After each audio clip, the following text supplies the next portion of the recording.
terms of dealing with investors, what's your approach there? I think being aligned on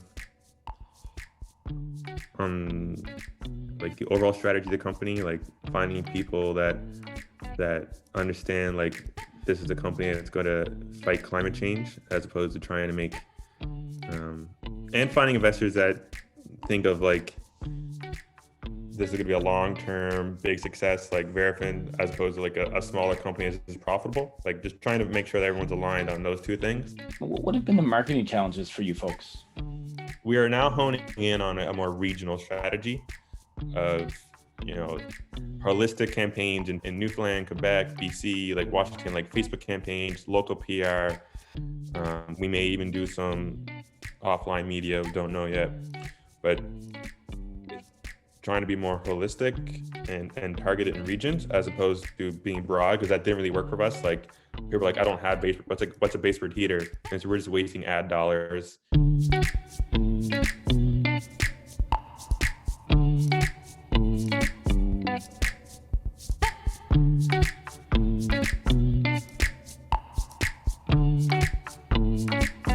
I guess we'll dive right into it.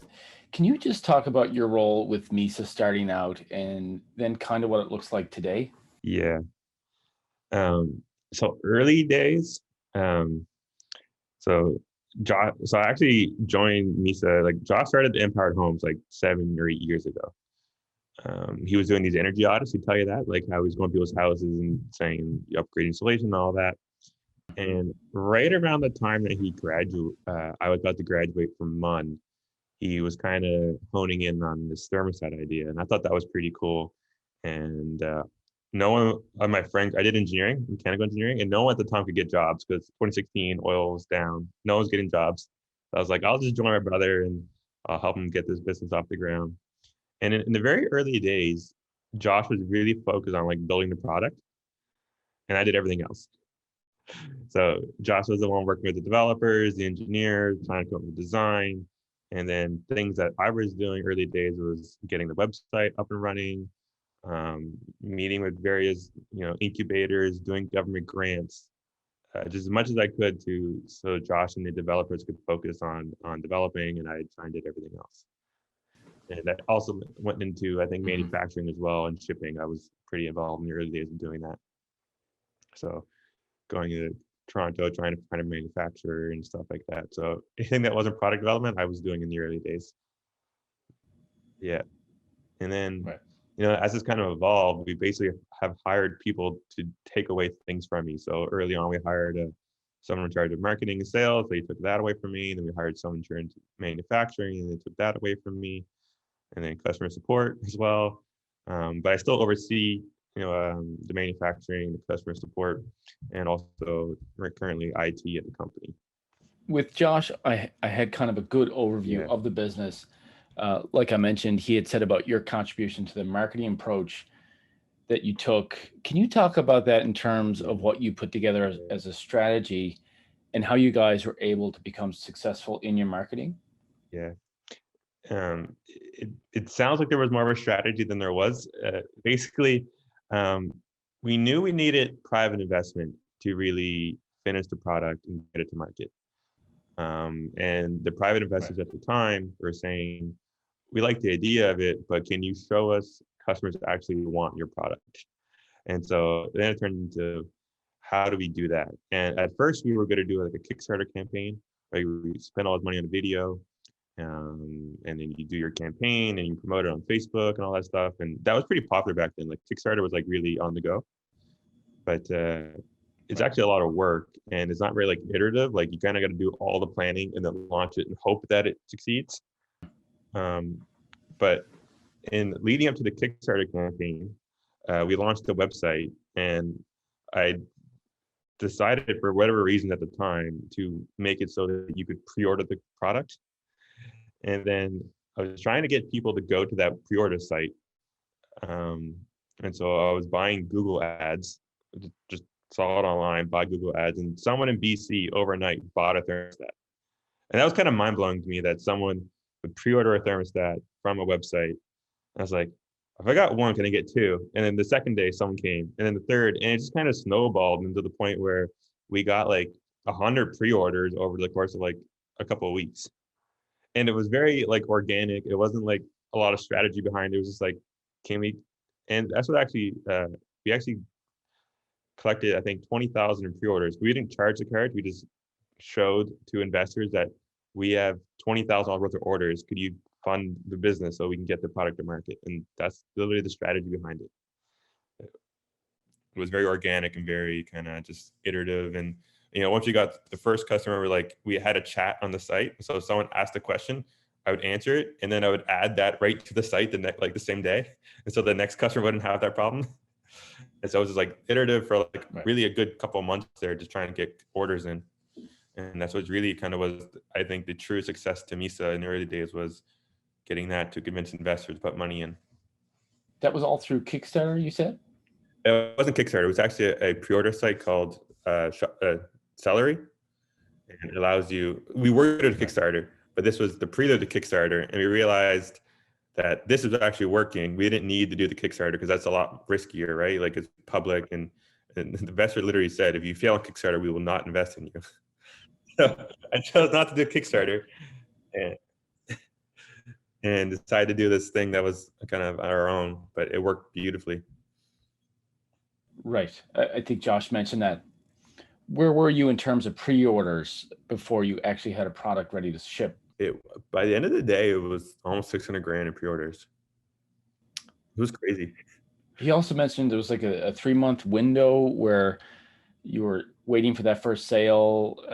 It was like Christmas Eve, I think. Yeah. Like we knew we needed to get some sort of traction sometime in September to get in private investment. And it was really just like, do we do Kickstarter? Do we do that pre-order site? And it was like 3-month window for it. Something like just kind of turned on one day that someone was willing to pre-order. And like, I remember being in Christmas Eve service and just seeing someone in the stage buy 10 thermostats. And I was just like, this is awesome. And that was pretty huge. How were they finding out about that? Was that through the pre-order platform that you posted it on? Someone would just Google smart thermostat for baseboard, and I was buying keywords in Google. So we didn't have a presence. And so we didn't have any organic search. Our website was brand new. So I was buying ads for that. And then as soon as it started working, like I did a whole 2-day course on Udemy on how to optimize Google ads. And so I was able to get even more ads and do it for cheaper. And that was pretty cool. So yeah, like during Christmas break, I watched an entire Google ads course for Christmas break to try and ramp it up. How did you handle that? Like the Google AdWords aspect targeting the USA? What was the geographical focus for you?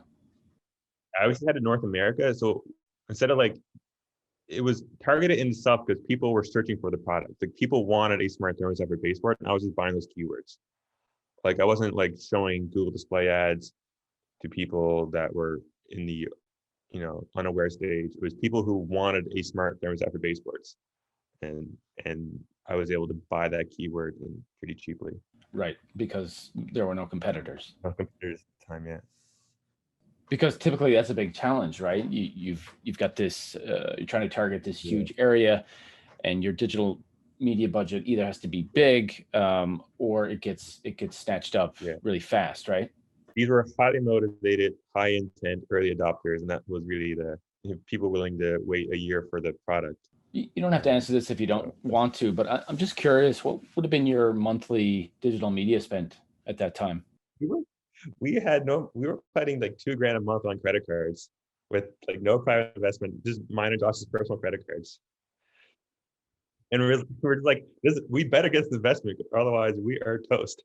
Wow. So $2,000 targeting North America. That's you guys are lucky, because I guess the fact that there wasn't a lot of the demand was there, people are searching for it, but there wasn't other competing bids and stuff. Yeah, the entire strategy once we got one was we need to get private investment. Let's do what we can, and let's hope it doesn't turn south. And luckily, it didn't.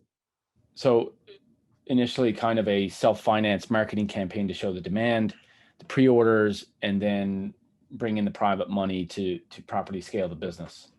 Yeah, that was the entire game plan, was We need private investors, and we just got to show traction. And whatever we do is show traction to get that investment. We did that. How long were you wearing the marketing hat? Up until August of 2017, so about a year. About a year. Okay. And where did you guys go from there? You brought somebody in-house? Yeah, actually, funny enough, it was actually my prof. So, uh, in my last semester of university, so here's the timeline. This would have been January of 2016. I took an entrepreneurship course at MUN, and we ran the idea of Mysa through it. As the business case, you could choose every business you want. We chose Mysa. I was doing that during school, and my prof there, he really liked the Mysa story, and after about a year, we brought him on board, and he's a really data driven engineer, marketer, and he took it over since then. And he's still doing it? Yeah. What's his name? Don Goosens. Yeah, he's in charge of all of our marketing and sales now. Cool. Yeah. Might be my next interview. You couldn't believe, he was like, this is never gonna work. It was like, we'll try it, and then it happened. What's not going to work exactly? He's like, he couldn't believe that someone was going to pre-order a thermostat a year in advance. Like, there's no way you can convince people to do that. It's not like a car though, right? It's what, $80 risk? Yeah. And the beauty though is we weren't even charging the credit card. We were only filing the number. That de-risked it for a lot of people, right? Because there was no upfront cost to them. They were just holding their spot in line with their credit card, and because then we used the private investors to fund the development and the first inventory. Right. So when the product was available, how did that work? You say, okay, can we charge your card now? Is that? Well, it was already authorized, and we just said, we're charging this card next week. And then we charged a bunch of cards, and literally 500 grand came in the account. Some cards got declined, but it was fine. Did you see a drop off? Was there much of that going on? People over the course of the year saying, meh, I'm going to take my name off? There were some people who were like, I've been waiting too long, guys. Because we said in January when we started this that we were going to ship in September. We missed September. We said October. We missed October. We kept getting delayed, and then February. Some people bailed out. Some people said not worth it. But 80% of people was fine with it. And really, the pre-order customers were really just the early traction, and they were also helping define the product, right? We were showing them images, what do you think of this? Didn't like it, changed it, and then we were iterating with them, and then some declined, but that was fine because we were able to keep going with the new customers after that, and it shipped same day. What's your part now in the marketing piece for Mysa? I would say very, very little, very high level. I wouldn't be we should do this campaign, but I was maybe we should consider going in Best Buy and Home Depot, or it's very I just basically give them ideas. I don't really involve in day-to-day execution anymore. Just kind of, and not a lot of ideas, just some ideas. It's not I'm not taking credit for it, but yeah, cool. I had heard through the grapevine. I think one of your writers is Brad Pretty. Brad is used to work with us. Is Brad still with you? Yeah, so Brad was a writer for us. I think I had a chat with one of you folks back when you hired him, but that organic search and content writing and so forth, I just heard through the grapevine that you guys had done a really good job of that. I'd seen some great organic results with it. Yeah. Can you talk about that? Or no, I mean, I think it's still certainly in the early days, that was driving 30 or 40% of the revenue. Because what was great was I was buying ads for smart thermostats with baseboards, but then we were writing organic content so we could stop buying ads. And so, and that worked really well. And is that where you are now? Is you have a lot less dependence on Google AdWords? Yeah, Google Ads used to count 80% of revenue now. It might be 10 or 15%, and it's going less every year as more organic. If you search now smart thermostat baseboard, we have it's like Mysa, and then our Amazon listing, and then our Best Buy listing, and then like 5 other blog posts for right. So it's like we just kind of own the keywords that are relevant to us now. How long did it take to reduce that dependence on Google AdWords? I would say it was a good 2 years of just like, or a year and a half of just writing content that kind of matched the keywords that we were buying. Like for example, like a blog post that brings in like hundreds of thousands of dollars is how to install a Nest on baseboard heaters. We have a blog post that says, "Don't do that" by Mysa. That's what you got to Yeah. do. And what would have been the type of volume and pace of content publishing? I mean, back when there was a lot of low hanging fruit and we had like browse focused on that as opposed to like other things, like we were trying to do blog posts like weekly, if not weekly, if not It was just so at the time there was so much low like I think even Don says like this was very unique where there was so much low hanging fruit and so much demand. Like usually don't see that, right? You usually don't see such disalignment in a market. If there's demand, there's usually competitors already doing a good job, and there wasn't. There was a lot of demand and no competitors, and we just used the early tactics of Google Ads and organic traffic to get to where we were. What marketing touch points have you added to what you're doing? Yeah, so we're so once you kind of did Google Ads, the next one that worked really well was, and it's less and less more effective these days, but Facebook ads was pretty good back in last year. Um, Amazon ads are really good. So we're on Amazon, but Amazon has now a whole new advertising platform, and it's actually kind of new. So we're making a killing on it because not a lot of people use Amazon ads. Um, and now it's really like working with the retailers to kind of like use their marketing programs so they get their reach. Like Best Buy has marketing campaigns where they'll send it to their email list and stuff like that. So we're into that stuff now. What have been the marketing challenges for you folks? Our product our current suite of products is pretty niche. So like you can't just show an ad for smart thermostats because it is unlikely in North America you're going to have that heating system. So you kind of had to be geographic with it. So like everyone in Newfoundland has baseboard heating. That is not true other places of the world. So like you got to be we are we are now honing in on a more regional strategy of you know holistic campaigns in Facebook. I mean, in Newfoundland, Quebec, BC, like Washington, like Facebook campaigns, local PR. We may even do some offline media. Don't know yet, but trying to be more holistic and targeted in regions as opposed to being broad because that didn't really work for us. Like people are like, I don't have base. What's a baseboard heater? And so we're just wasting ad dollars or even Google ads. Like we tried experimenting buying just like smart thermostat, but like we're just wasting so much money on that traffic because they didn't have baseboard heating.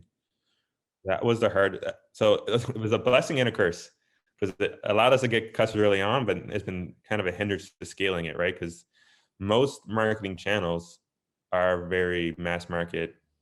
You just buy all the ad space you can and show the people, right? And that's you can't do that. So we had to find different approaches to be kind of tailored and unique. Yeah, that totally makes sense. And the PR, you mentioned that, say with the Forbes article and the different publicity that you're getting, is that coming from your Yeah. team looking for those opportunities and trying to get those profiles, or is that stuff just happening organically? No, the big ones that you've seen, Forbes and stuff, those have been organic. And even those, like we tried to get on the list early on, they're like, "What's a baseboard heater?" Um, but you know, and maybe the game has changed a bit where you're seeing a lot of these retailers, these big publications, move away from pure impressions to driving affiliate traffic, right? So Forbes, for example, they were about primarily display advertising, showing ads on their site. A lot of people have ad blockers these days, and so that's not really effective. So you're seeing, NBC, Forbes, um, Tech Hive, like they're moving to affiliate where they're trying to, if they refer someone to Amazon, they get a percentage of the sale. So I think that's helping us because people are seeing that we're doing really well on Amazon. And so like we're going to post about it so we can get some affiliate traffic. Because if you go to that Forbes article, they don't actually list Get Mysa, our website. They list the Amazon link, which they earn a commission from. Ah, okay, interesting.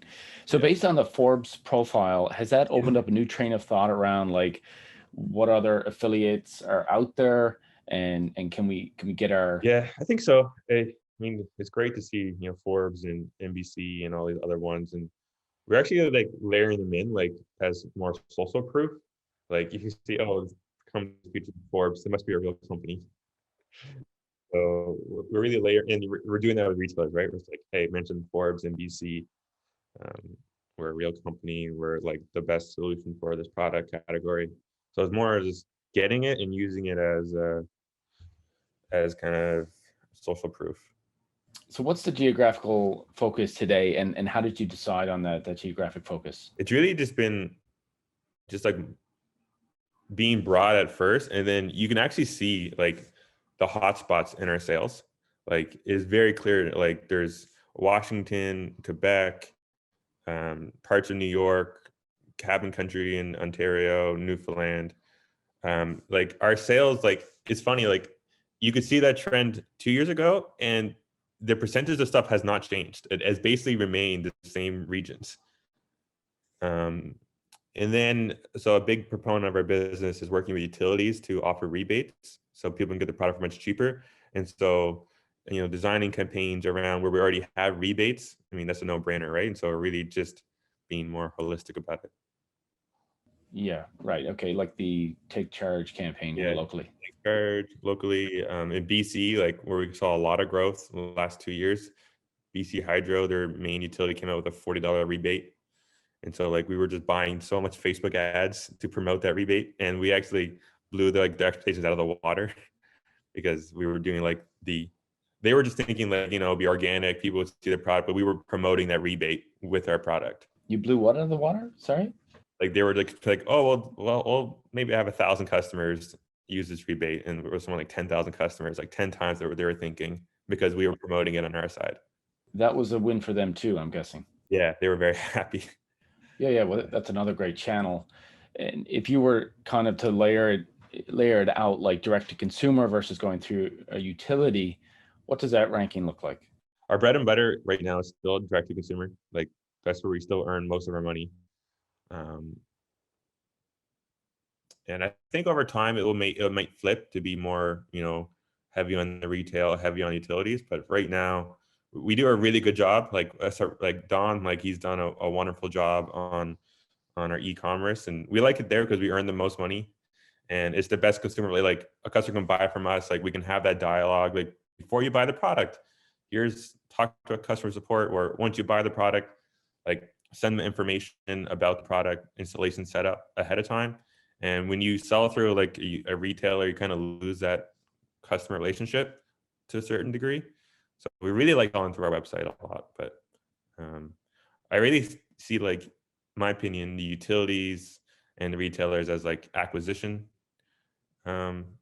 channels, like get our name out there, acquire new customers, and then we can, maintain that relationship with them through the app and stuff like that. Do you have a good sense for what your key target persona is?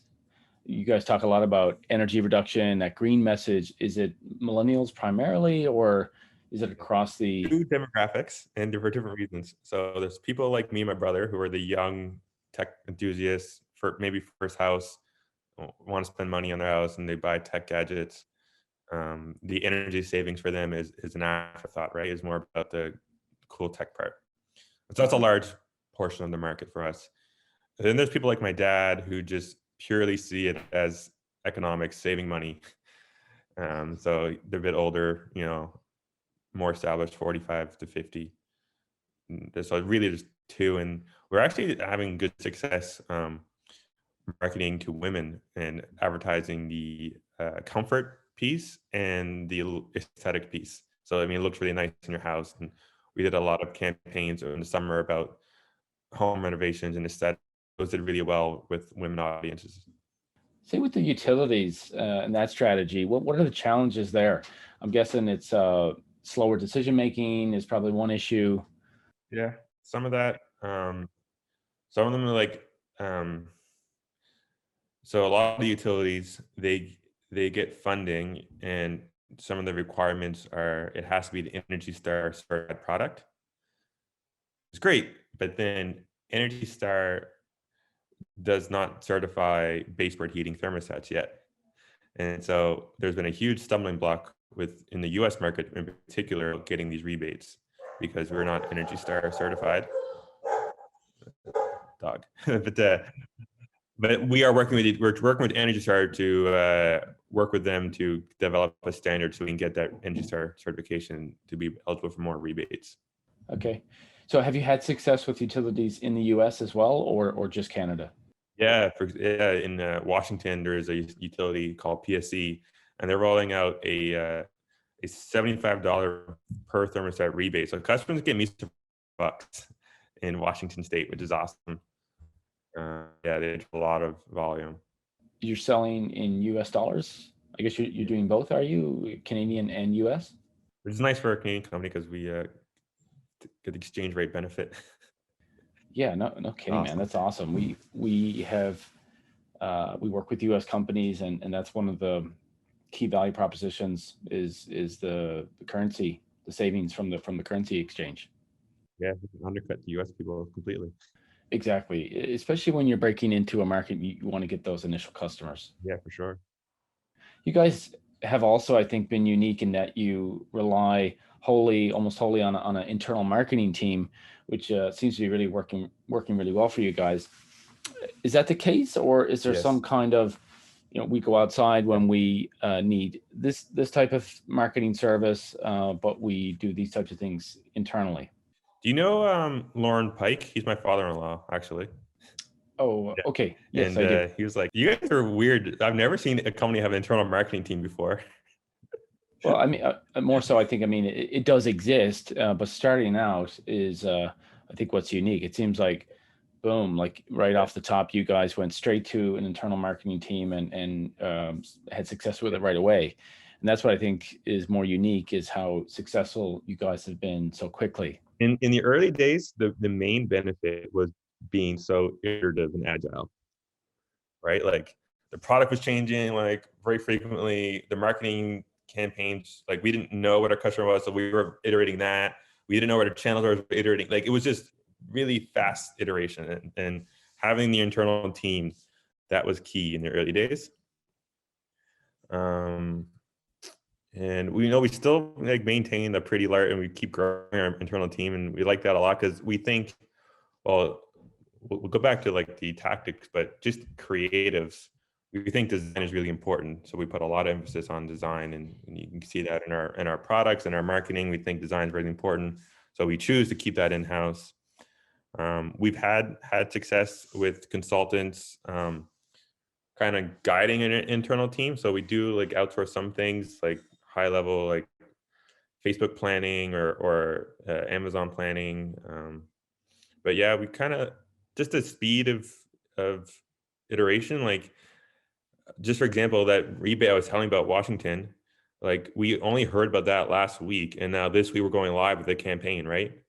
I think it'd be very hard to do if all of our marketing efforts were outsourced, right? So just the speed at which things are changing and things like that, we find having an internal team helps the most. And you had the creative ready to go and just change headlines and those kinds of details. Yeah, essentially, yeah. Change out the logos, add in the details, and launch the page within a week or two. Like that's pretty awesome. That is, yeah, it makes sense. In terms of those higher level, say Amazon planning, have you had to go outside of Atlantic Canada to get that kind of expertise? Yeah, so we actually work with like a lot of consultants outside of Atlantic Canada. Some are in the States, some are in Ontario, some in BC, I think. But we find it works pretty well, like because we'll find like no one truly cares about it as much as we do. And so, and there's been plenty of times where like they start off, we've had it before, they start off good and then they kind of taper off, or we have a really good account person and then they leave and we get a junior person out of nowhere. But we find it works really well is getting like the higher level strategics kind of coaching our team, more junior. And then I find that relationship works really well for us, and we do that in other parts of our business as well. What does that look? I mean, are they doing workshops or Like weekly calls, monthly calls, strategic reviews, looking through things and stuff like that. got you? Okay, just more high level, keeping an eye on numbers, Yeah. making suggestions, and high level tweaks Yep. and so forth. Okay, cool. I think the other topic I was impressed with was just hearing Josh talking about the whole supply chain piece, which is Yeah. obviously a big one. Yeah. And you mentioned Yeah. Josh was focused on creating the product, and you were there to Yeah. take care of everything else, Yeah. Yeah. marketing and Yeah. operations and supply chain and so on. I've heard the part Yeah. about going to Ontario and Yeah. just walking in the two of you and saying, Yeah. how do we do this? And then Yeah. ended up kind of going, I think, direct to China. Just talk about that in terms of how you figured all that out. There's a lot of reading, a lot of blog posts. There is actually a local guy, Morris Tuff, with Blue Drop, or I mean Blue Driver. Sorry, he was helping us out, kind of give us some advice in the early days. There's other people around locally that were helping, but a lot of it was just in the early days. It was just like figuring out. It was pretty crazy. Like we just went up there, flew up there. I was like, we need to. We're going to spend $500,000. Are you interested? And we had a lot of interest, and just kind of in the early days, we stumbled through it, and that's why we chose the one in Toronto, because the main reason was so we could learn faster. Like we could just fly up whenever there was an issue and learn and watch it, as opposed to being in China, right? So like we kind of learned the process in Toronto, but then we went over to China and we found some manufacturers through some other references that we knew. But really, has been the key to our success is uh, once we pass it off to someone else, was there's a lot of great people here who worked in oil and gas, in supply chain, in procurement, in contracts, and all that same skill set is relevant to buying what we do. For example, our VP of operations, her name is Nola, and there will be no Mysa about Nola because she saved her butt many times, and she came from oil and gas, and she's just all that same skill set she learned there was directly applicable to what we were doing. So that was really kind of instrumental. What does that look like today? I mean, obviously, COVID has Yeah. put a damper on travel, but like Yeah. before that, what was travel back and forth to China? Is that a regular part of the job? Not right now. It was the early days. People would go to China, set things up, but we kind of slowed things down a bit, pushed out some timelines so we could like do things a bit slower remotely. Like instead of like someone going there and approving the samples on the spot, we get to mail the samples to us, and that takes time. But it's been working. We've gotten through it, and we have a really good manufacturer that we've been working with 2 years, and to be honest, they know how to make our products better than we do, so they've been good to deal with. So now you're communicating Yeah. directly with this person in China? Yeah, we have a whole manufacturing supply chain team, and they have a whole manufacturing supply chain team, and they're talking every day, sometimes even at night. Got you. So, and in terms of communication barriers, was that an issue? And like, how did you sort through that? We went there really like there are some places in China where you can get your product made. Like you wouldn't tell anyone you did it, but there where we chose, like it was a really good manufacturer. They had a lot of great quality control. You can tell they treat their employees right. So like that helped, was going to a really reputable manufacturer in the early days. So, in terms of you, like for you personally, what's been the biggest headaches and challenges so far? I think just there's a lot of great things at Misa, and there's some not great things, like I don't know, like we're missing a part and we can't get our product made or something. It's just like managing the highs and lows. Is like you can't get too excited and you can't get too down, and just managing. There's just so many things that me and Josh see on a day to day that just get a bit overwhelming some days, but um, I think the hardest part, in my opinion, was getting it all set up. Like the first product, getting it certified, getting it designed, doing the software the first time, getting the factory, like all that was really hard. And we worked a lot. But once we got past that, it was kind of been more different challenges. But we have a team that takes care of it. So it's been good. That's a great thing about a team too is that people come in, they have a fresh enthusiasm, and I think sometimes they don't realize, but Yeah. they're carrying the leadership at times. You are 100% right. Like the two people are they have the energy to to keep it going, and the other people are might be a bit take the back seat a bit. And I've certainly seen that new employees taking the lead, and then you get more new employees and they take the lead, and Yeah, the owners or the founders, go through cycles, and there's times where you are feeling fatigued, and that's the great thing about a team. There's no doubt. I would say the key to success, 100%. In the early days, uh, we assembled a really strong team from the very early days. Bring in the senior managers. We actually had a lot of senior managers pretty early on. Like it was mostly senior managers at one point, but that was good because they took a lot of responsibility and they grew their teams, right? And so, while yeah, that was instrumental for sure. I've seen some companies local here, and I've seen the kind of the opposite approach where like they're calling more of the shots, and me and Josh did not do that. I know how hard it is on a smaller scale, recruiting Yeah, talent and being able to discern, yeah, uh, we're hiring this person, but not this person, going through that yeah, process of onboarding them and getting them to a point where they're self-managing and productive. But particular yeah. that recruitment and identifying that talent, was that on you guys to do that? In the early days, yep, we were doing that a lot, and almost all of them came from references that we knew.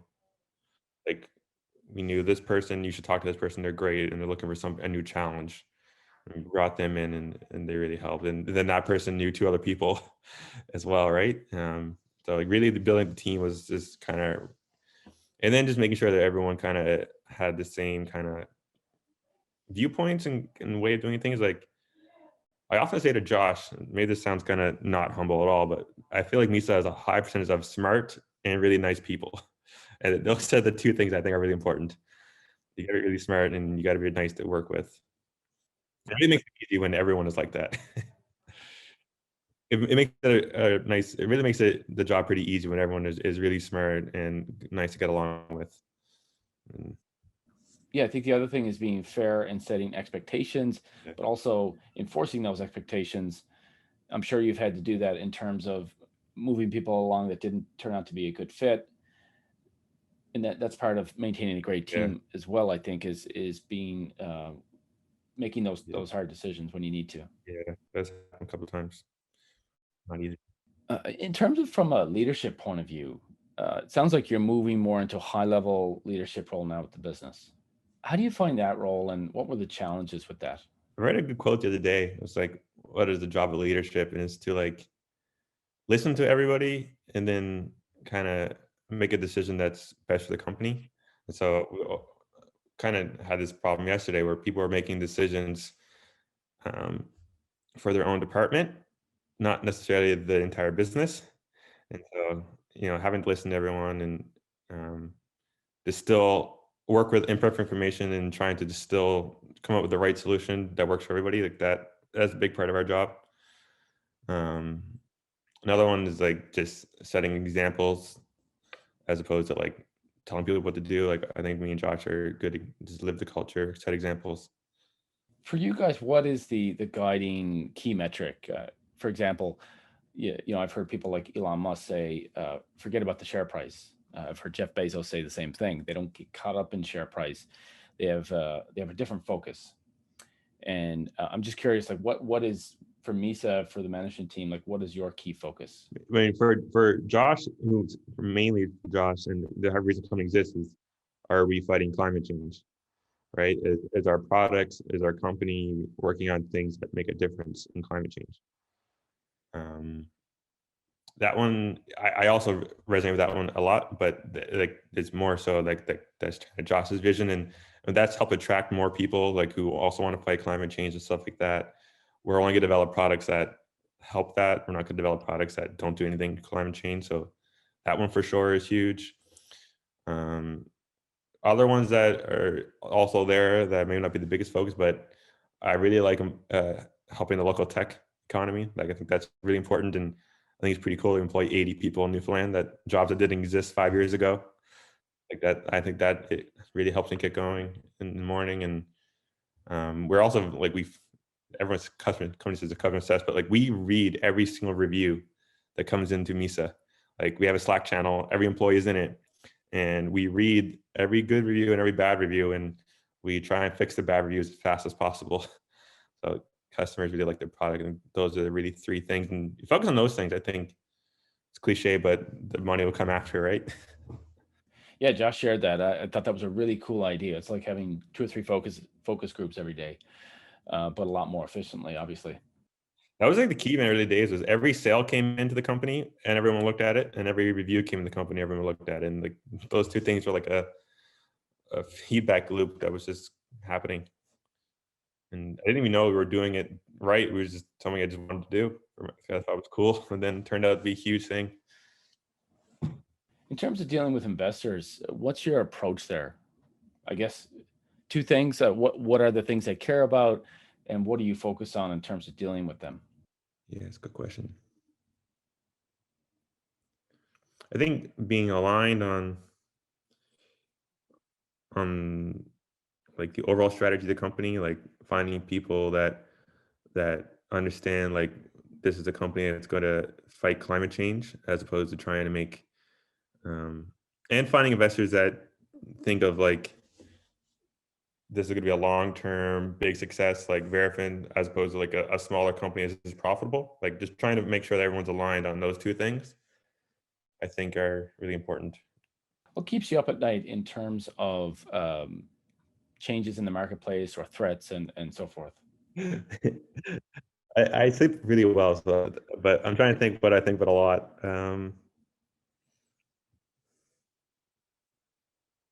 I think our strategy of trying, like we have the baseboard heater and we have this window AC one coming out, right?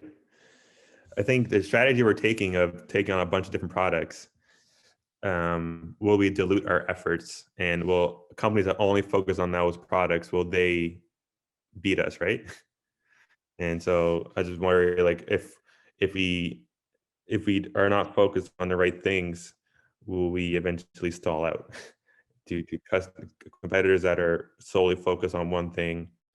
Or if we don't get the growth we need, like we're investing in things that customers don't really care about, and we stall out. I think those types of things I think about a lot.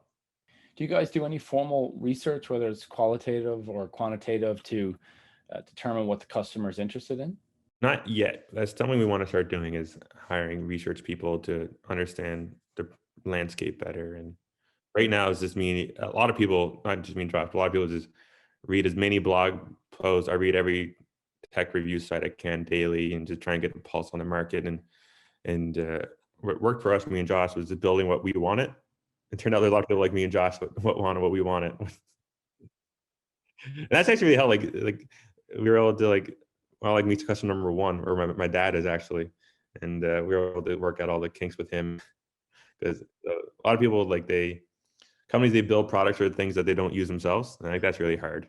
Yeah, it reminds me in a way of Apple and things I've heard Steve Jobs say, way back is building something that we like, as opposed to being short term growth driven or totally externally driven, or whatever type of other influence that might influence product development.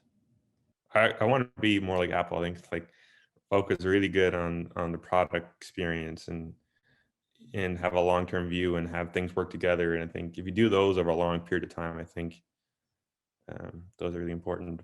But like it kind of goes back to your question, having a long-term view, and it's hard to always remind people about that, right? It's like if we focus on these right things, we'll do the right things. But some people are like, oh, we should focus on this specific tactic really quickly, and stuff like that. And me and Josh don't really like that kind of thinking. So that can be always a challenge. With these other products, Josh mentioned different ones. I assume the goal is to cross sell those products to existing customers. Is that working? Like, how have you found that strategy as it plays out? No, the early days of our pre-orders for the AC product, 80% of them were returning customers. Yeah, because they like the product and they got an AC, so they're all to buy the Mysa AC as well. So definitely is repeatable and scalable, and it's good. Let's say 5 years from now or 2 years from now, how many products do you think you guys will have? Yeah, I hope we release 1 or 2 products per year. That's kind of a good cadence, I think. Just remind me, where are you now in terms of product line? We are just about to launch our 3rd product. That's another Steve Jobs quote that really stood out to me was uh, when he came back to Apple, he said, we have way too many products. We need to pick 5 things. And they they sort of got rid of the other things they were doing. And he talks about that ability to say no, the power of no, the ability to focus on a finite amount of objectives.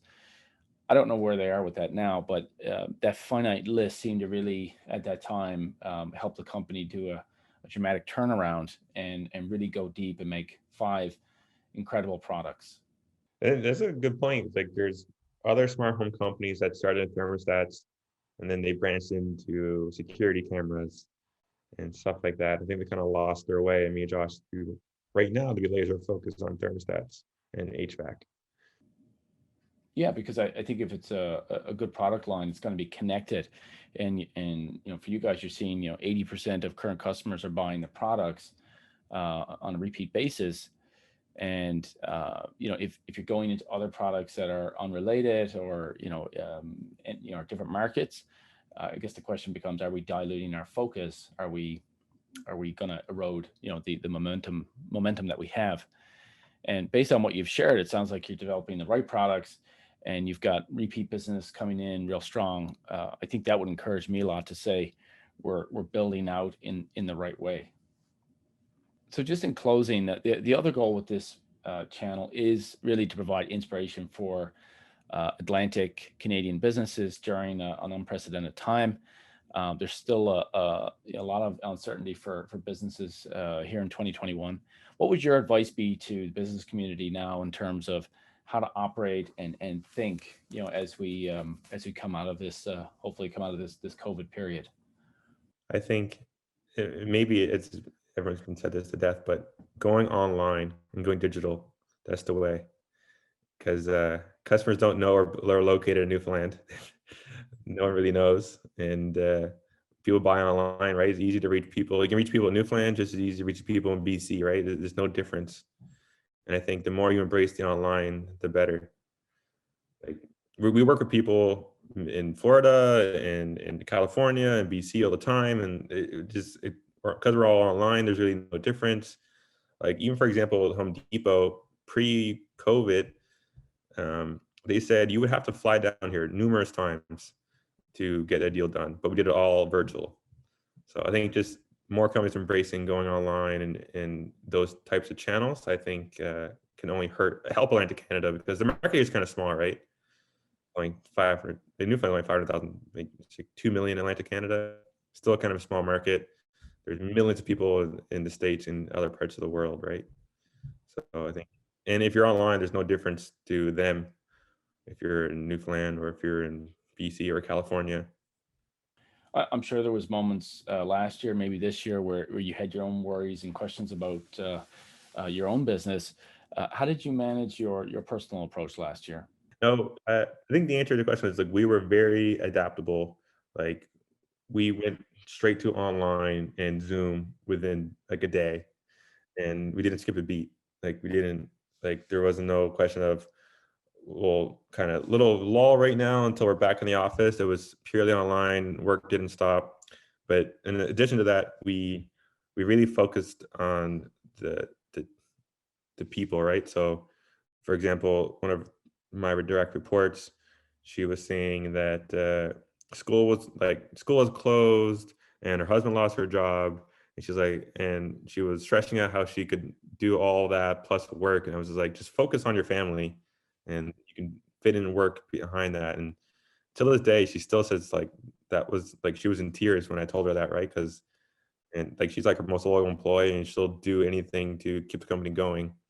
And so, like, letting our employees focus on their families and themselves first and business second, I think that was huge for us.